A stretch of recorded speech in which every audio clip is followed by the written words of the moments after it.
नमस्ते बच्चों। हिंदी के इस सत्र में आपका स्वागत है। आपको जैसे पता है कि हम ब्रिज कोर्स की शुरुआत कर रहे हैं। हिंदी में भी वही है। हिंदी में हम ब्रिज कोर्स में 4 से 5 टॉपिक्स को ले रहे हैं। उसमें पहला है वर्ण विच्छेद। वर्ण विच्छेद आप सभी को मालूम है, बिना किसी वर्ण के कोई भी भाषा को हम पढ़ नहीं सकते हैं। यहाँ पर भी वर्णों के बारे में आपको पता है। हिंदी में स्वर और व्यंजन वर्ण हैं और उन को अलग अलग करना ही वर्ण विच्छेद है। यहाँ पे हम वर्ण विच्छेद के बारे में पढ़ेंगे। अक्षरों की जानकारी आपको है। हम शुरुआत करते हैं वर्ण विच्छेद को। वर्ण विच्छेद भी आपको पता है, लेकिन फिर भी एक बार इतना समय हो चुका है आपके साथ बात किए हुए। पहले ही आप इसको देख लो, सुन लो। मुझे मालूम है आपको पता है, लेकिन फिर भी सुन लो इसको एक बार ध्यान से। यहाँ पे सबसे पहले ये जान लेना आवश्यक है कि वर्ण कितने प्रकार के होते हैं। आप सभी को पता है वर्ण दो हैं, दो तरह के होते हैं। एक है स्वर और दूसरा है व्यंजन। इसका अर्थ ये हुआ कि वर्ण विच्छेद में हमें शब्दों जो कि वर्णों का समूह है अलग अलग करना है। और सबसे छोटी जो इकाई है किसी भी भाषा की वो है वर्ण। उसके बाद हम उन वर्णों से शब्दों को बनाते हैं और शब्द के बाद हम वाक्य रचना करते हैं। जो भी शब्द हमने बनाया उस शब्द को बनाने के लिए हमें दो चीज़ों की आवश्यकता पड़ती है। पहला है स्वर और दूसरा है व्यंजन। ये दोनों अलग अलग वर्ण हैं। किसी भी भाषा में, आप कोई भी भाषा पढ़ लीजिए, सभी में रहता है ये। और जो भी भारतीय हमारी भाषाएं हैं उसमें हम जैसा बोलते हैं वैसा ही लिखते हैं। इसलिए मैंने कई बार कहा है कि आप प्रोनाउंस या उच्चारण शुद्ध कीजिए और सुनिए ध्यान से, तो आप लिखते समय गलतियां नहीं करेंगे। यहाँ पे वर्ण विच्छेद में हमें जो कि वर्णों का समूह है उसे अलग अलग करना है। दूसरे शब्दों में हम कह सकते हैं कि स्वर या व्यंजन को अलग अलग करना ही वर्ण विच्छेद है। इसके लिए हमें स्वरों की मात्राओं की जानकारी होना आवश्यक है, क्योंकि बिना उसके हम वर्णों को अलग नहीं कर पाएंगे। तो उनकी मात्राएं इस तरह से हैं। आपको पता है अ से अ तक स्वर हैं और जो दो लास्ट के जो अंग आह आप पढ़ते हैं वो अयोग वाहक में आते हैं। अ पहला जो स्वर है आपकी वर्णमाला का स्वरों का वो है अ। इसकी कोई मात्रा नहीं होती, आपने देखा इसका कोई साइन नहीं है, तो इसलिए हम इसको एज इट इज़ ही प्रयोग करते हैं। आ अ ये लाइन लेटर के बाद, समझ में आया। ए स्मॉल ई मात्रा लेटर से पहले, ये यहाँ पे लेटर है उससे पहले हम जब मात्रा लगाएंगे वो तो ए, जो प्रोनाउंस होगा वो उसका स्लो जाएगा। ए ई यहाँ पे देखो लेटर के बाद ई। ओ ये देखो लेटर के नीचे ओ। ऊ लेटर के नीचे, ये राइट साइड है और ये लेफ्ट साइड घुमा हुआ है, ध्यान से देख लो। री ये लेटर के नीचे सी। बहुत सारे बच्चे जब ये री आता है तो रा लिख देते हैं, वहाँ पे रा नहीं है, ये री मात्रा है, स्वर में आती है। और इसके अगर यहाँ पे किसी भी लेटर के नीचे अगर आप देखते हैं कि री मात्रा लगी हुई है तो ये री आएगा, ये मात्रा है, ये कोई र व्यंजन शब्द नहीं, लेटर नहीं है। ए यहाँ पे ए लेटर के ऊपर जो वर्ण होगा उसके ऊपर एक मात्रा, सिंगल मात्रा। आए ये दो मात्राएं उस लेटर के ऊपर आएंगी। ओ एक लाइन अ मात्रा और एक ही ए मात्रा। आ और ए मिलाने से बन गया आपका ओ। सेम थिंग आओ, अ और आई मिलाने से क्या बन गया आओ। एक लाइन और दो मात्राएं उसी लाइन पर ऊपर, आओ।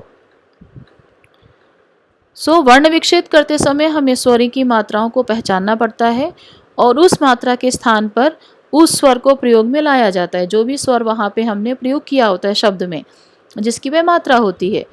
यहाँ पे मैंने उदाहरण दिया है निधि। निधि शब्द का मात्रा विच्छेद है, ये वर्ण विच्छेद नहीं है, मात्रा विच्छेद।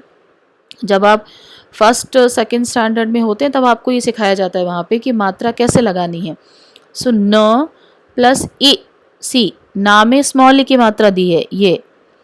ई एंड सेम धा प्लस ई। अब यहाँ पे वर्ण विच्छेद उसका सेम, यहाँ पे जो ई स्मॉल ई का जो साइन दिया है इसी की जगह पे जो वर्ण है वो ई आ जाएगा, स्वर वर्ण ई। सेम यहाँ पे जो मात्रा दी है उसी की जगह पर यहाँ पे ई आ जाएगा। वर्ण। समझ में आया? सेम यहाँ पे कुमार शब्द का मात्रा विक्षेद दिया है और उसी का वर्ण विक्षेद नीचे यहाँ पर दिया है। इसको ध्यान से देखना है आपको। बहुत सारे बच्चे बहुत गलतियां करते हैं। उ स्मॉल ऊ की जगह बिगू लगा दोगे, बिगू की जगह स्मॉल ऊ। उसके बाद है वर्ण विक्षेद के कुछ उदाहरण मैंने लिए हैं यहाँ पे। सो पहला है अ, जिसमें कोई सिंबल नहीं है, कोई साइन नहीं है उसका। सो इसलिए यहाँ पे आपको दिख रहा होगा क ल म, यहाँ पे कोई साइन नहीं है, लेकिन हम जब प्रोनाउंस करेंगे सो क, आप जब क प्रोनाउंस करेंगे तो क के बाद आपको अ सुनाई पड़ेगा। समझ में आया? और बिना स्वर के कोई भी व्यंजन को पूरा प्रोनाउंस करना इम्पॉसिबल है, उसको आप फिर हाफ ही प्रोनाउंस करेंगे।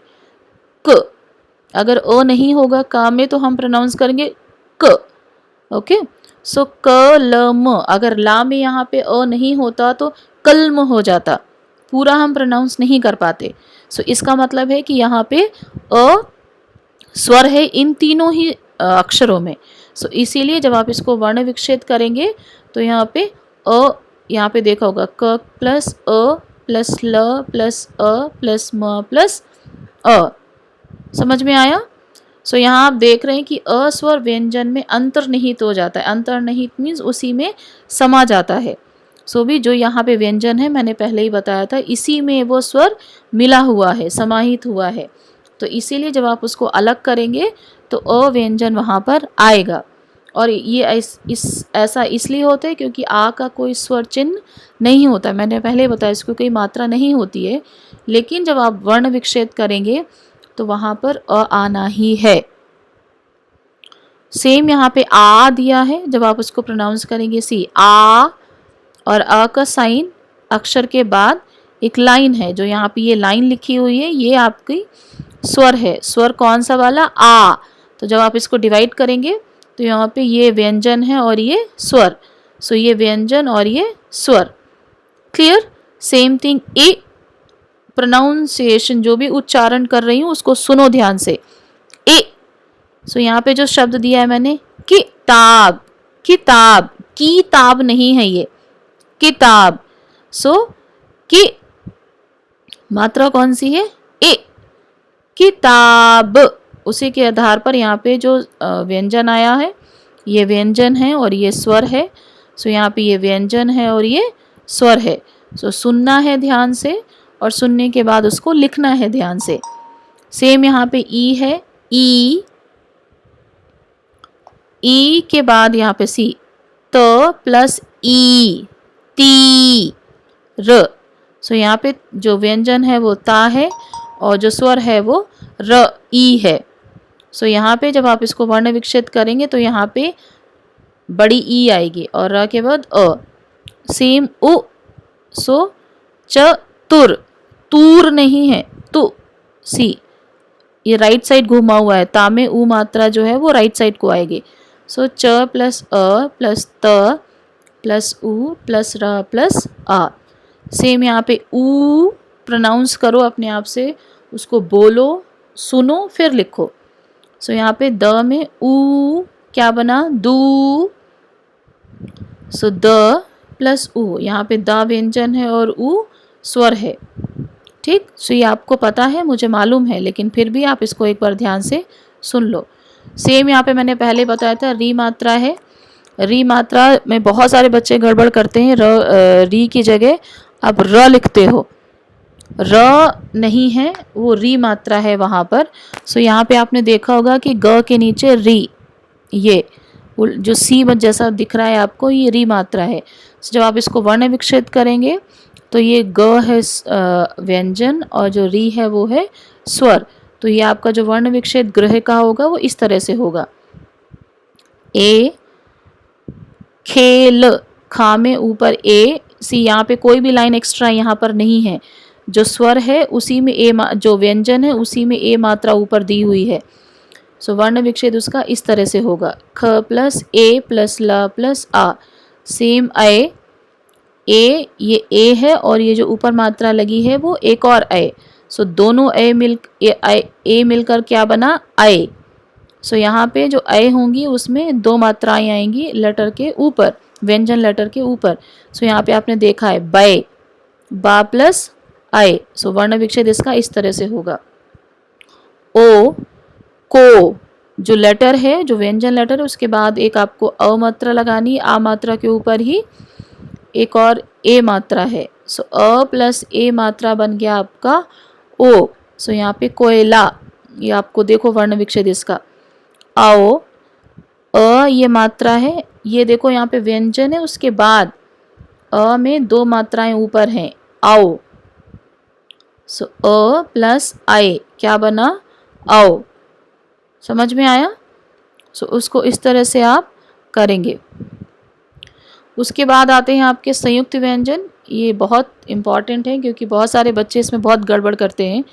कई बार ऐसा होता है कि ये जो व्यंजन, संयुक्त व्यंजन है, ये दिए रहते हैं और आप उसको ऐसा ही लिख देते हैं जैसा दिया गया है, लेकिन ऐसा नहीं है। संयुक्त व्यंजन का मतलब है एक ही अक्षर में दो व्यंजन मिले हुए हैं।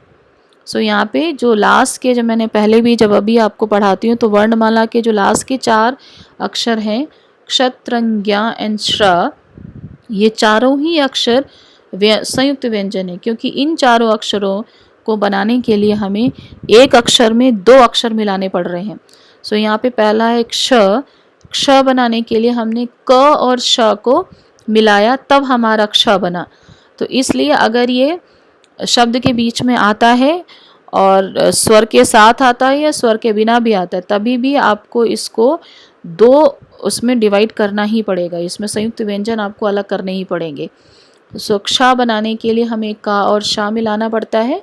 त्र बनाने के लिए हमें ता और र मिलाना पड़ता है, जो भी स्वर उसके बाद हो। यहाँ पे त्र है, सो त्र के बाद आपने ता और रा के बाद अ सुना, तो यहाँ पे स्वर है। सेम ज्ञ, ज्ञ बनाने के लिए हमें ज और न्या मिलाना पड़ता है। सो ज्ञ। श्र बनाने के लिए श और र, दो व्यंजन है यहाँ पे आपको दिख रहा है, और इसमें जो स्वर है वो अ है। तो यहाँ से कुछ शब्द मैंने दिए हैं। क्षमा, क्षमा में आपको मालूम है क्ष, क्ष यहाँ पे देखो, यहाँ पे आपको दिख रहा होगा, ये आपको लग रहा होगा इसमें तो सिर्फ क्ष है और अ है, ऐसा नहीं है। क्ष को भी आपको डिवाइड करना है। सुका प्लस श प्लस अ प्लस म प्लस आ। समझ में आया? सो क्योंकि क्ष एक संयुक्त व्यंजन है, और जब आप इसका वर्ण विच्छेद करेंगे तो ये आएगा, और जिसमें जो भी इसमें स्वर प्रयोग किया गया है उसको आप यहाँ पर लिखेंगे। सेम यहाँ पे आपको दिख रहा होगा शिक्षा। क्ष में यहाँ पे कौन सा स्वर हमने यूज़ किया है, आ। तो यहाँ पे आ मात्रा, आ जो स्वर है आपका वो यहाँ पर आ जाएगा। सेम चित्र, त्र में कोई जो स्वर है वो अ है, सो इसलिए इसका त्र का जो वर्ण विच्छेद है वो त प्लस रा होगा। आप त्र ऐसे ही नहीं लिख सकते, अगर आपने ऐसे लिख दिया तो मार्क्स आपके कट जाएंगे। सो इसको भी आपको डिवाइड करना है। त्र, यहाँ पे देखिए त्रिभुज, त्र में ई मात्रा है, सो त प्लस रा प्लस ई। समझ में आया? सेम थिंग ज्ञ, यज्ञ यहाँ पे दिया है, सो ज प्लस न्या, यज्ञ। ज्ञ का जो वर्ण विच्छेद होगा वो ज प्लस न्या आएगा। ज्ञान, ज प्लस न्या प्लस आ। जो स्वर है इसमें कौन सा है, आ, सो यहाँ पे आप आ लिखेंगे, और यहाँ पे जो स्वर है वो अ है, इसलिए यहाँ पे आप आ लिखेंगे। सेम श्रोता, श्र बनाने के लिए हमें चाहिए श प्लस र। ओके, उसके साथ हमने जो इसमें स्वर यूज हुआ है वो ओ है, और त प्लस आ। श्रुति, यहाँ पे जो श्र बनाने के लिए हमें क्या चाहिए, श प्लस र प्लस उ। जो यहाँ पे नीचे मात्रा लगी है वो स्मॉल ऊ की है, त प्लस ई। क्लियर?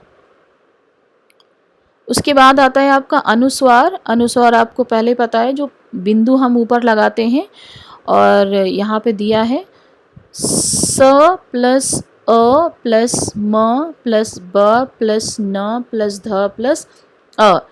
सो यहाँ पे मैंने आपको पहले ही काफ़ी बार बता चुकी हूँ, जब भी हम वर्ण विच्छेद करते हैं, कि ये जो भी पॉइंट ऊपर लगे रहते हैं, जो भी अनुस्वार है, ये कुछ नहीं है, ये और कुछ नहीं, ये पंचम अक्षर से।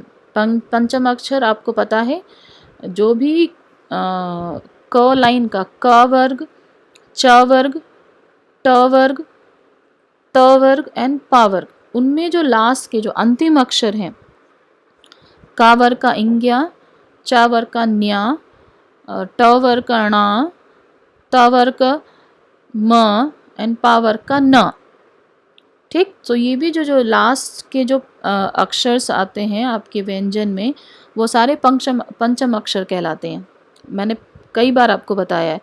सो यहाँ पे आपने देखा होगा कि सा के ऊपर जो पॉइंट है, अब आपको देखना है कि आप इसको पहचानेंगे किस तरह। सो यहाँ पे दिया है, जिस वर्ण में अनुस्वार लगा हो उस अनुस्वार की जगह उस वर्ण के आगे के वर्ण के वर्ग का पंचम वर्ग प्रयोग में लाया जाता है। जो पहले जो हम वर्ण विच्छेद करते थे वो इसी तरह से होता था। तो स यहाँ पे दिया है, देखो यहाँ पे। ठीक, सो पंचम वर्ड यहाँ पे जो होगा वो माँ होगा। ब के बाद जो है वो न होगा। संबंध, यहाँ पे ब है, ब के जो ग्रुप है वो आपको देखना पड़ेगा कि किस ग्रुप में आता है। ओके, ये पहले का था, अभी आपको इजी कर दिया गया है। सो जब भी आप वर्ण विच्छेद करेंगे, अगर यहाँ पे ऊपर अनुस्वार लगा है तो यहाँ पे आप अंग का प्रयोग कर देंगे। समझ में आया? फिर आपको पंचम वर्ड लगाने की ज़रूरत नहीं है। अगर आप लगाते हैं तो वो भी ठीक है, अगर आप नहीं लगाते हैं तो वो भी ठीक है। तो क्योंकि बहुत इजी कर दिया गया है आपके लिए वर्ण विच्छेद करना, तो आपको फिर बहुत सारे बच्चे कंफ्यूज हो जाते हैं कि वहाँ पे क्या आना है, तो इसलिए इसको काफ़ी इजी कर दिया गया है। सो यहाँ पे अगर आप, ये पहले वाला था जो हम करते थे, लेकिन आपके लिए जो नया आया है उसमें आपको पंचम वर्ड लगाने की ज़रूरत नहीं है। यहाँ पे आप क के ऊपर जो अंग मात्रा है, ये अंग मात्रा में यहाँ पे अंग आप लिख देंगे तो आपका काम वर्ण विच्छेद हो जाएगा पूरा। यहाँ पे आपको पंचम वर्ण में जाने की आवश्यकता नहीं है। ठीक, सो दोनों ही आप यूज़ कर सकते हैं। ये वाला ज़्यादा बेटर है क्योंकि ये आपको ईजी लगेगा।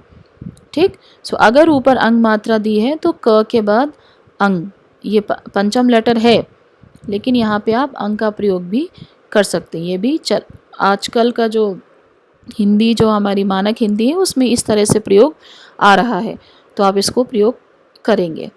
समझ में आया? अगर अंग मात्रा ऊपर है सो क प्लस अंग, समझ में आया? सेम अनुनासिक, अनुनासिक चंद्र बिंदु है, सो स प्लस जो भी यहाँ पे जो स्वर दिया है, यहाँ पे स्वर दिया है आपका आ के ऊपर आप उस चंद्र बिंदु को प्रयोग करेंगे।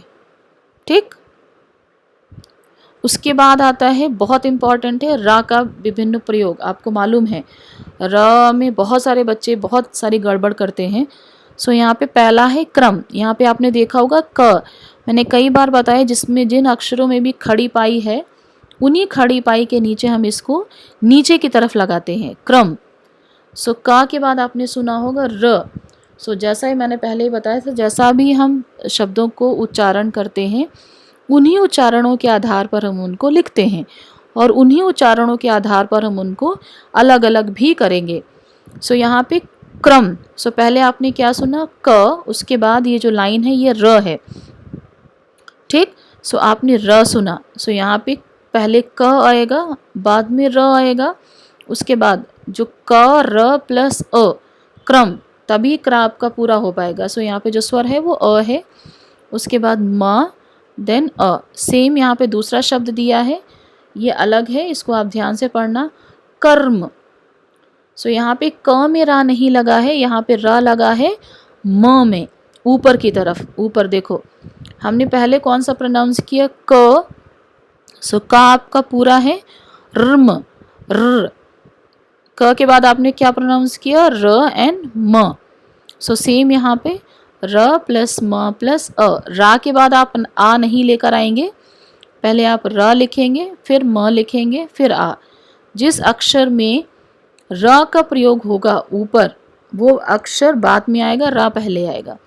सेम गुरु, जो भी र में जो ऊ मात्रा है, स्पेशली इन रा व्यंजन, वो बीच में लगती है, नीचे नहीं आती है। सो यहाँ पे आपने देखा होगा, सी बहुत छोटा सा एक अंतर है यहाँ पे, उ और ऊ के लिए आप स्मॉल छोटी सी लाइन करके आप उसको ऊ मात्रा लगाएंगे। यहाँ पे आपने देखा होगा यहाँ पे लाइन नहीं है। ठीक, सो इसका मतलब ये स्मॉल ऊ मात्रा है, और यहाँ पे आपने देखा होगा, देखो यहाँ पे छोटा सा डिफरेंस है, स्मॉल छोटी सी मात्रा है, उसके बाद ऊ मात्रा है, सो ये ऊ है। सो रा में ऊ बीच में हमेशा लगेगा, बहुत सारे बच्चे नीचे लगा देते हैं, वो गलत है। सो जब आप इसको वर्ण विक्षेप करेंगे सो गा प्लस ऊ प्लस रा प्लस ऊ, ओ। क्लियर? सो यहाँ पे आपको रा के 4 प्रकार दिए हैं। एक क्रम में रा का के पैर में है, पैर मीन्स उसका जो लेग है, जो खड़ी पाई है। खड़ी पाई मैंने पहले ही बताया था, जिन अक्षरों में भी खड़ी पाई होती है उसके पैर में यहाँ पे नीचे लगता है र। ठीक, ऐसा क के बिना स्वर के कारण है। कर्म में र म के मस्तक पर है, मस्तक मीन्स सर पर, ये देखो यहाँ पे सर पर मैंने लगाया है। ऐसा का के स्वर के साथ होने के कारण है। यहाँ पे का जो है इसमें स्वर नहीं है, इसमें रा में स्वर है, इसलिए ये नीचे आएगा। लेकिन यहाँ पे का में स्वर है, इसलिए जो रा है वो ऊपर जाएगा। समझ में आया? गुरु में रा में लघु ऊ होने के कारण रू इस तरह से लिखा जाता है। मैंने एक आपको हल्का सा जो डिफरेंस है वो बताया। और जरूर में रा में दीर्घ ऊ, दीर्घ ऊ मीन्स बड़ा ऊ होने के कारण हम रू इस तरह से लिखते हैं। आई होप समझ में आया आपको। ठीक, ये थे हमारे वर्ण विक्षेप।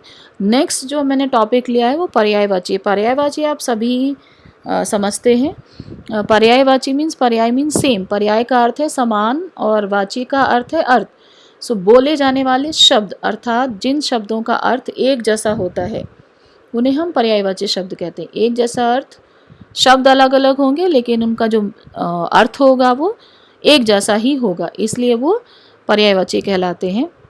दूसरे शब्दों में हम कह सकते हैं कि समान अर्थ वाले शब्दों को हम पर्यायवाची या समानार्थक कहते हैं। या हम पर्यायवाची भी बुला सकते हैं, हम समानार्थक भी बुलाते हैं और हम समान अर्थ वाले भी बुलाते हैं। सो तीनों ही एक ही हैं। सो जैसे यहाँ पे मैंने उदाहरण दिया है सूर्य, सूर्य को हम दिनकर भी बुलाते हैं, दिवाकर भी बुलाते हैं, रवि भी बुलाते हैं, भास्कर भी बुलाते हैं, भानु भी बुलाते हैं, दिनेश भी बुलाते हैं। सो ये सारे जो शब्द हैं ये सूरज के पर्यायवाची हैं। तो ये अगर आप शब्द पर्यायवाची शब्दों को जानते हैं तो आपकी भाषा और अच्छी बनती है, क्योंकि हमारे पास बहुत सारे शब्द भंडार हो जाता है और हम उनको प्रयोग कर सकते हैं। तो इस प्रकार ये सभी सूरज के पर्यायवाची हैं। सो यहाँ पे सूरज दिया, यहाँ पे उसी तरह से कुछ और मैंने दिए हैं। यहाँ पर अमृत है, सो आप इसको पढ़ लेना। अमृत, सुरभोग, सुधा, सोम, पीयूष, अमीय, अग्नि का दिया है, जंगल का दिया है, अंबर, आकाश, आसमान, गगन, फलक नया शब्द है ये, नभ, अम्बु, जल, पानी, नीर, क्षीर, सलिल, वारी, कमल का दिया है, अम्बुद का दिया है, अम्बुद मीन्स मेघ, बादल, घन और घनश्याम, दूध का दिया है, दुग्ध, दोहज, पीयूष, क्षीर, पय एंड गौरस, यहाँ पे अलग अलग हैं दोनों ये, जल दिया है एंड जलाशय का भी प्रयोग यहाँ पर दिया है। सो ये आप इसको ध्यान से पढ़ लेना और उसको अपने आगे जो आप हिंदी प्रयोग करेंगे उसमें आपको आसानी हो जाएगी। उसके बाद विलोम शब्द मैंने दिए। विलोम अभी आपको सबको पता है, किसी भी शब्द का विपरीत अर्थ बताने वाले शब्द को हम विलोम या विपरीतार्थक शब्द कहते हैं। विलोम मीन्स अपोजिट, जो उसको आप इंग्लिश में कहते हैं। विपरीत या विपरीतार्थक शब्द या विलोम शब्द तीनों एक ही हैं। सो जैसे यहाँ पे दिया है गुरु और शिष्य, और यहाँ पे हम जब लिखते हैं तो इस तरह का साइन आता है जब आप डिवाइड करते हैं, लेकिन आप जब सेंटेंसेस में प्रयोग करते हैं तो आपने देखा होगा हम योजक चिन्ह का प्रयोग करते हैं। वो योजक चिन्ह मैंने बताया कहाँ कहाँ आपको प्रयोग करना है। तो योजक चिन्ह के प्रयोग के साथ हम विलोम शब्दों का प्रयोग शब्द के साथ वाक्य में हम करते हैं। सो यहाँ पे जैसे उपकार है, उपकार का अपकार, उपकार मीन्स किसी के ऊपर उपकार करना, उसकी भलाई करना। श्वेत मीन्स सफ़ेद, उसका जो अपोजिट होगा वो श्याम। स्वर्ग, नर्क, मान, सम्मान, मान, अपमान सॉरी, मंगल, अमंगल, जड़, चेतन, जड़ मीन्स बिना किसी मूवमेंट के या बिल्कुल निश्चेष्ट जैसा पड़ा रहता वैसा। चेतन मीन्स जिसमें जान है। उत्थान, पतन, सरस, नीरस, सूक्ष्म, स्थूल, कल्पना, यथार्थ। कल्पना मीन्स जब किसी थॉट्स में खो जाते हैं। यथार्थ मीन्स वास्तविकता, हमें वास्तविकता में जीना चाहिए। विस्तार, संक्षिप्त, विस्तार मीन्स बड़ा रूप, संक्षिप्त मीन्स छोटा रूप। उसके साथ एक और शब्द मैंने एक और व्याकरण का पॉइंट दिया है, दैट इज कॉल्ड श्रुतिसम भिन्नार्थक। श्रुतिसम भिन्नार्थक मीन्स जो शब्द सुनने तथा पढ़ने में लगभग समान हो परंतु उनके अर्थ में भिन्नता हो। बहुत सारे बच्चे बहुत गड़बड़ यहाँ पर करते हैं, जैसे गदा। यहाँ पे गदा मैंने बोला है कि हनुमान जी गदा लेकर चल रहे हैं, तो यहाँ पे बहुत सारे बच्चे गद्दों की जगह धा बना देते हो आप लोग, तो ये क्या हो जाएगा, गधा।